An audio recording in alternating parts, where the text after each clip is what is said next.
All right, welcome to the video. If you did click on this video, that means you want to hear about what is staking, specifically with Cardano. So I'm not going to waste your time. But if you are new here, thanks for joining. This is hour 25. My name is Nick. This is the time you need but don't have. If you want to become a clock keeper and join the rest of us, hit that subscribe button. Otherwise, let's get right into it. So the best way to describe what staking is initially to someone who doesn't understand it is to compare it to other things that it shares certain elements with. I would start with a bank comparison, although it isn't like having a checking or savings account entirely. It is a lot different than that. But to help understand that, you need to understand this. So what happens is you have a bank here in the center, and you have a depositor. This depositor, let's say, per this model, puts in $100. The bank, per their reserve requirements, have to keep at least 10% of that. Things have changed, so don't. This is just an example.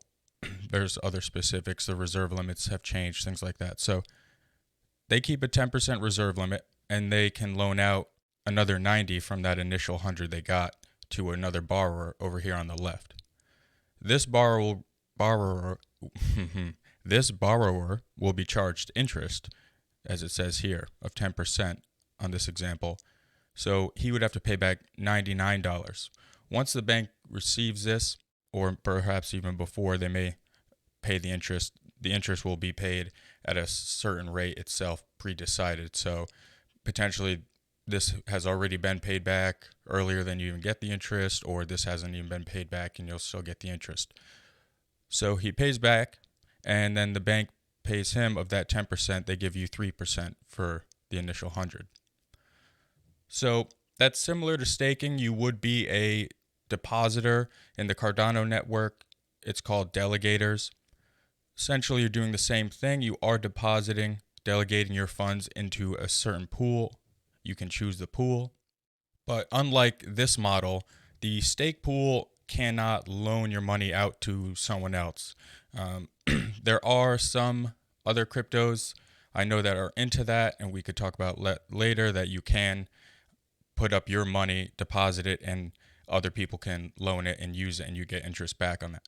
But staking, proof of stake, is totally different. So with that being said, as a side note, I'd be remiss if I didn't mention that this is where most money creation comes from, not just the act of printing new notes. It comes from this mechanism right here.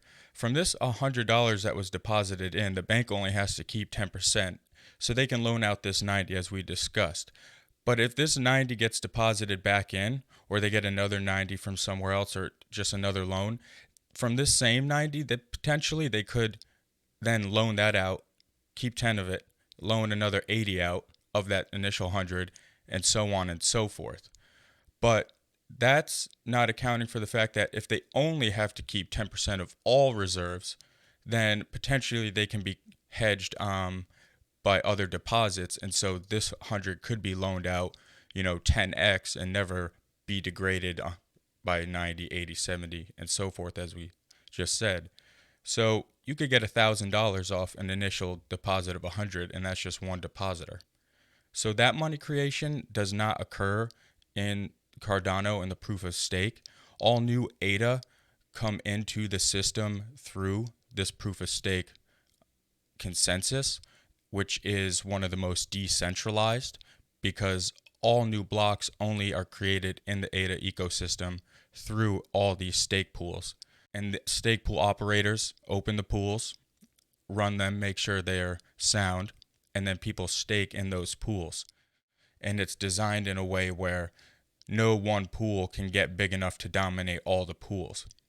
And we can get into that more later. So now that you understand that idea, that comparison between a savings account and earning interest, what you'd also have to understand to get a better idea of proof of POS is all the other type of consensus models that are out there.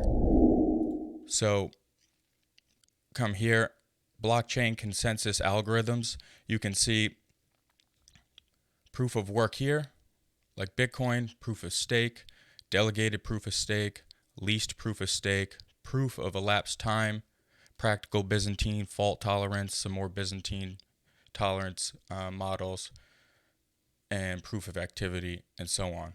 All the links will be in the description if you want to come take a further look at any of this. So there's just a lot of ways to come to a consensus, because ultimately with all these systems, blockchain systems, the critical at the core of each model is stopping fraud and malicious attacks from taking place. The whole goal is to authenticate transactions and make sure that the authenticity of them is pure and true, and that there's no, like I said, fraud going on. So let's talk about proof of work first, that way, and then we'll roll into proof of stake. If you're still with us, let me know how it's going. If there's anything you want changed or improved, please drop a comment below. So here on cryptoslate.com is a list of proof of work coins. You can see Bitcoin being among the biggest, Ethereum, so on and so on.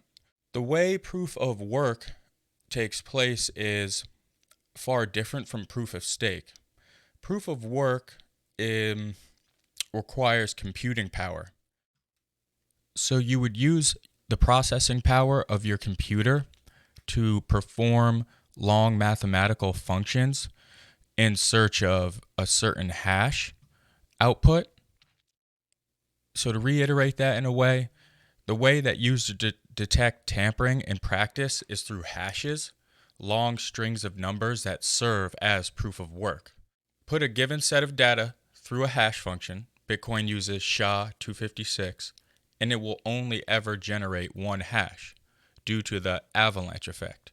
However, even a tiny change to any portion of the original data will result in a totally unrecognizable hash. Hashes and understanding what a hash is critical to understanding the distributed ledger and blockchain. So I think it'd be best if I just came here and read this for you quickly. A hash is a mathematical function that converts an input of arbitrary length into an encrypted output of a fixed length. Thus, regardless of the original amount of data or file size involved, its unique hash will always be the same size. And another important note here, moreover, hashes cannot be used to reverse engineer the input from the hashed output, since hash functions are one way. So that's critical. To help understand this a little more, I think down here as an example, again, proof of work requires a computer to randomly engage in hashing functions until it arrives at an output with the correct minimum amount of leading zeros. So see here, if somebody tried to change a transaction amount by even 0.00001 Bitcoin, the resultant hash would be unrecognizable and the network would reject the fraud attempt. Again, for example, the hash for block 660000 mined on December 4th, 2020 is this here. The block reward for that successful hash was 6.25 BTC. The block will always contain 745 transactions involving just over 1,666 Bitcoin. So the way they come up with that is by going through nonces, and they alter the input by adding an integer called a nonce, which is a number used once. And once a valid hash is found, it is broadcast to the network and the block is added to the blockchain. There's a lot more that we could go into there. We could do a whole video, a series of videos on proof of work and really all these concepts. But this is just to keep it simple and give you a general idea of what it is that you're looking at and hearing about when you hear all this stuff. So now that you understand the comparisons to the banking, savings accounts, and earning interest and money creation into the ecosystem you're referring to, and the comparisons and differences between proof of work, you now kind of have a little better understanding when we go into what proof of stake is, which we will get into right now. So here's a list of coins that are proof of stake consensus models. Binance being the largest, Cardano, Polkadot, and so on. Now, staking, each platform that you can stake on has their own quirks, if you will, their own terms, their own protocols, their own mechanics, and how things work, how soon you get interest, when do you get it, how's it all decided. So they do all differ in that way. But this video is about Cardano specifically, and so I'm going to just only talk about Cardano staking. The biggest thing initially off the bat I liked about staking with Cardano is that there was no penalty for removing your funds, your liquidity, your ADA from the pool. I have staked with some tokens on Ethereum, and you have to set it for a defined amount, and there is a substantial penalty for removing it early. With Cardano, there is no penalty. You're in complete control of when you want your money in or out, which is a lovely thing. A lot of people feel uncomfortable, like they're losing access to their money when they stake it, but it's really not true. If you understand what's going on, you're in complete control. You're even in more control than having a savings account, because this savings account never closes like a bank would. You don't have to drive to your bank, even though there is online banking. I don't have to log into their system. You can have all your money within the network of Cardano, which arguably is a lot more secure. Staking on Cardano is easy. I'd like to take a look at this. Delegating ADA in 5 steps. If you want specific instructions on how to do this, we have 2 videos about it. We have staking on Daedalus and a staking with Yuri video specifically on that. What you would do is, just like anything else, you would have to download an additional wallet separate from the exchange you bought your crypto on. So this doesn't include choosing the exchange. So what you would just do is you'd have to first get a Coinbase, a Voyager, a Kraken, a Binance. You'd have to get some sort of exchange that you can acquire the crypto that you want. Once that is done, these 5 steps begin. You can either download and install the Daedalus wallet on your computer. They do have a light client coming soon, but at the moment you download it on your computer. This is the native software wallet to Cardano. I have it myself. It's really awesome to use. But you would download that, or you could download Yuri wallet on your smartphone, which can be a lot easier to do it that way. Or if you don't have a PC, you can't really have access to the Daedalus wallet. But once you either get the Daedalus wallet downloaded or the Yuri wallet, all the links will be in the description. Before you go to step 2, what you will need to do is, from your new wallet that you just created in Daedalus or Yuri, you'll want to copy and paste that wallet, the new address from there, and paste it into the exchange that you bought the money in, or you bought the crypto that you got in. So that way, when you send it out, it's going to go straight to that wallet, that new wallet address, which will be really the wallet you stake from. So take your new staking wallet address, copy it, go to either your Coinbase or your Voyager where you bought your Cardano, paste that address there. Send your Cardano when it comes up to send. So once you've sent it to this new wallet, then you can go to step 2, because now you'll have funds to actually stake. Go to the delegation center in Daedalus. It'll be a tab on the left, or in Yuri, it's the tab. I don't recall exactly where it is, but it's noticeable. It'll be right there. Type in the pool that you are looking to stake to.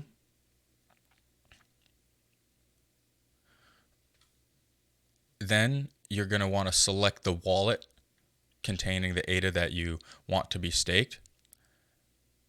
Click the delegate button, and then you're going to have to select which pool you want to put it into. Our pool is HR25. Once you have selected your pool, then you continue with your stake, and you'll be delegated to the pool you're choosing. With Cardano, After this fifth step, you no longer have to really do anything else. These are the actions you have to take to stake. After this fifth step, you're staked. What happens then, it has to cycle in a way and verify that you put money in, and it takes time to do all these things. So initially, we'll go here. We'll go to here. This is the Cardano staking rewards guide, put simply. What happens is after that fifth step, which will be your first epoch, which in Cardano is every 5 days, it's just the term for the cycle. That first one is when you register with the pool, and you just finished the fifth step, you registered with the pool, and you're sent your money there. X+1, days 5 to 10, your stake is registered with the pool, because at the end of this epoch, when this one starts in the transition period, they're going to take a snapshot of what the pool looks like then, and that's when it will be recognized that you have delegated your money into that pool. After those 5 to 10 days, it'll be X+2, 10 to 15 days. Your stake is now contributing to produce blocks, because in between these two, it took the snapshot, it went through another epoch, and at the beginning of this next epoch, you'll have gone through enough time in the verification process where you're starting to contribute. After that, 15 to 20 days, the rewards are calculated for X2. So if we did get a block, your stake would then have contributed, and this is when it's calculated in X+3. It wouldn't be until X+4, days 20 to 25, that the rewards are paid for X+2. So it's kind of always lagging behind 2 epochs. Rewards are calculated for X+3 here as well, and still your stake is contributing. So on like X+5 is when the rewards for X+3 would be paid out, and so on and so forth. If you have any questions, let us know. So you can think of all this as the ADA you provide in the stake pool is sort of the fuel or the catalyst. It's the engine that drives the system.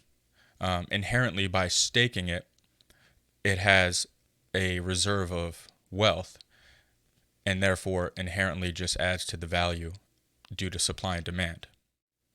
And with the consideration that each ADA in the pool is the fuel and the engine that comparatively in a way does the mining, generally speaking, the larger the pool, the greater the chance you have every 5 days of getting rewarded with a block. For starters, you can come here. The link again will be in the description, but you could run some numbers and see what your rewards would be. So you could fill all this out, how much you'd like to delegate, put in kind of the parameters of the pool, and it'll tell you what your expected return should be. But to follow up with what we were just saying, this is the actual formula, the staking formula, like per Cardano's official documentation. So if you did want to kind of get an understanding of what these variables mean and how they influence the likelihood of getting a block, come here and check it out. But there is an element of randomness involved in this. That way it stays fair and no one pool gets the upper hand and can dominate the system, because that would go against really the philosophy of Cardano, which is to be the most decentralized platform out there. Fair to everyone, billions can use it, it's scalable, and everyone understands that it's fair and there's trust in what is going on. And then it also proves through its performance that it is doing what it represents itself to do, and it builds on that trust and more users come in. But there's a lot to talk about. This was my attempt at describing to you what staking on Cardano is. Hopefully it was a good attempt. If you liked it, throw us a thumbs up. I don't do this for the viewers or the likes, but it's really the only return that I could get from people who watch this. with all the effort that goes into creating the videos, the cost of the technology and the goods we need in order to pull it off. But nonetheless, we enjoy doing it. And so we did have a brief break there. If you had been following, the old system we were using, computer, everything wasn't able to keep up with the demand we were putting through it. Getting new computer parts nowadays is hard and expensive, but one did come. We have built a new computer. We do have new mics. We got new cords. So we should be able to run uninterrupted, uninhibited with everything we need to do moving forward. And we appreciate your patience. We're just riding the waves. Things are coming in like a cyclical motion. And so everything's good. If you made it this far, God bless. Thanks for being here. See you on the next one.